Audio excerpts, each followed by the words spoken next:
Nigel Farage has found some supporters in unlikely places. Rod Stewart, Holly Valance, and the owner of Flamingo Land all come to mind. But this might be the most surprising endorsement yet. It's from content creator Bonnie Blue, and what's even more surprising is the fact that it's come in an article she wrote in The Spectator of all places. Blue writes this: I am not knowledgeable about politics, but I do know the UK is very messed up. The tax system is terrible, and it's smart to leave if you have money. There are too many people here, we are too accommodating, and it is causing problems. You shouldn't have to pay any inheritance tax, as you've already paid tax on that money. When my granddad died, it was particularly sad because he was too young for my grandma to receive his pension. That's disgusting. Reform has sensible positions on immigration and inheritance tax, so I stand with Nigel Farage.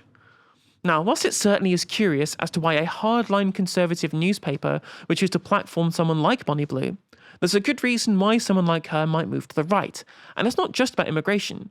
The other reason she mentioned in her article was her opposition to inheritance tax.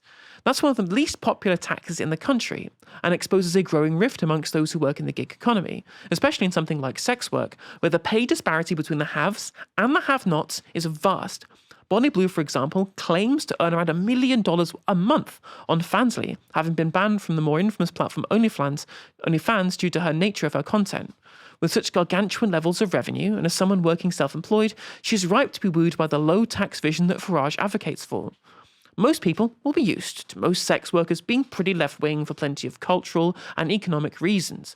But just like the rest of society, there is still a 1%, and as pointed out by businessman Matthew Ball, where he broke down the numbers of the economics of OnlyFans. Mathematically, the average OnlyFans creator grosses roughly $1,800 a month annually, of which $1,450 nets to the creator. But according to data previously displayed on OnlyFans' internal creator dashboards, creators in the top 0.1% collect 15 times as much as the average creator in the top 1%, and 100 times that of those in the top 10%. The multiple versus those in the rest of the distribution was not shared, but is likely to be in thousands and tens of thousands. It's something that doesn't get talked about that much. We're too used to talking about the bottom end of the gig economy and not the top. But there is a point at which a precarious gig worker becomes the aspirational petite bourgeois, and it's those kinds of self-employed people who make a big chunk of Reform's electoral cohort. It's Thatcher's dream come to life, an atomised society where everyone is their own boss, but only the richest can afford to act like it, as worker protections are eroded. The sex workers' union movement is growing, but when the world's biggest creators are so far removed from the needs of the many, it could be difficult to bridge that material divide, when, as we can see, the 1% have the potential to be more concerned with their marginal tax rates and how much of their fortune they'll be able to pass on. Now, it would be remiss of me if I didn't mention that Bonnie Blue herself is currently set to be deported from Indonesia after having violated her visa privileges. That follows her arrest by officials under suspicion of having broken local morality laws by filming pornographic content. The police, however, found no evidence that such content had been filmed, but they'll be deporting her anyway for having filmed adjacent content on a tourist visa rather than a work visa. Bali's immigration chief said that the activities they carried out contained pornographic elements, whereas here in Bali we expect tourists who come to support local culture and uphold local wisdom. Weird that someone who won't respect a host nation's culture seems so set on supporting Reform UK, huh? Well, regardless, early today I spoke to Luna, a sex worker and advocate, to look into the dynamics of sex work. I started out by asking them whether or not they thought that Bonnie Blue's politics was shared by other high earners in the industry.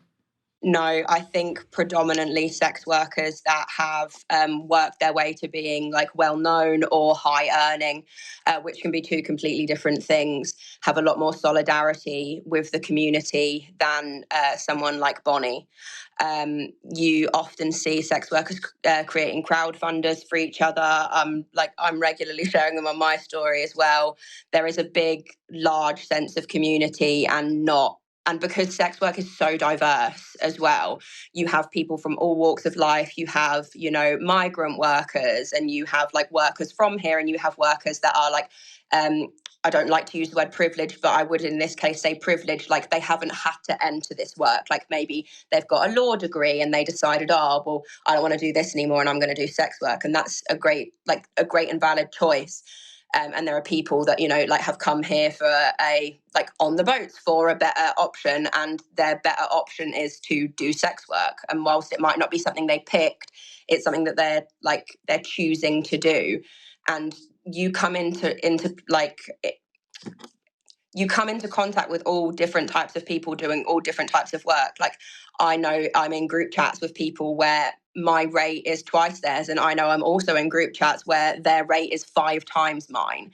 And a lot of that is like down to their hard work, but a lot of it is also due to the fact that there are many workers, especially in the cost of living crisis that we're in, that are working to get and stay out of poverty, or just to be able to exist in poverty when jobs are getting harder and the price of everything's getting more expensive. And people like Bonnie really are in the minority, because being in sex work, you learn about all of this and you can't not want to help. I think for most of us, we all started somewhere. Like, there are very few of us that went in their first month, it was like, bang, 50 grand. You know, I think my first month on OnlyFans was £54 or something. And now it's not that, because I've been doing it for 7 years. But I would definitely say that acting in your best interest, or at least very publicly acting in your best interest, is quite uncommon and in some senses uncouth in the sex work industry. Is there any example of anyone high profile that you can mention who's done something that is kind of contrary to what we've seen from Bonnie Blue here? Sophie Anderson, who passed away, I think, 2 years ago now, was very well known in the sex work community for just being a lovely person, donating her earnings, sharing GoFundMes, being very vocal about LGBTQ plus rights and sex worker rights, trying to challenge the stigma that, like, someone that has big fake lips and big fake tits and, you know, does sex work is actually one of the kindest, loveliest people you've ever met. I think Rebecca Goodwin does a lot for the general, like, community of people that have the, you know, like single mums and people that were in poverty, like she was before she came up through sex work. And I can think of countless people that I follow and engage with on TikTok that are constantly talking about countries and legislations and all things like that have no reflection on their ability to earn or work safely, because they want us all to be safe. I think most sex workers have a very giving nature. But yeah, I think a lot of people at the top do a lot, give back to people. One other aspect of this story that I've seen, especially with comments on social media, a lot of the response has been quite classist, in my opinion. Bonnie Blue is not from a wealthy background. She grew up in Derbyshire.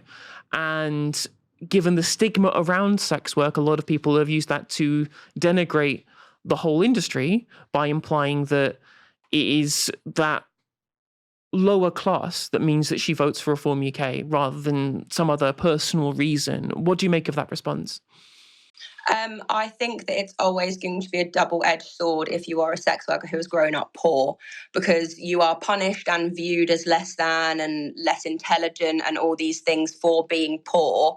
And then when you do whatever you can, make every headline that you can, you know, think of, even if it's not for the most positive stuff, to pull yourself out of poverty, and you're still viewed as this, like, poor person who would vote Reform because they're poor, whilst also being viewed as, like, a morally bankrupt, like, woman, even by, like, you know, members in the community. I think that it's unhelpful to the conversation. And I think that people who vote Reform because they want to vote Reform. There's a lot of nuance around it. There will be some people that are poor and disenfranchised and looking for someone to blame and want to listen to the people that are telling them to blame, and that appears to be Reform. That's all Jerry and his pals talk about at the pub. But there will also be very rich, intelligent people that are voting Reform. And I think it's very important to note that her being a sex worker in my eyes has very little to do with her voting Reform, as does her growing up poor. And what has the most to do about it is her own self-interest.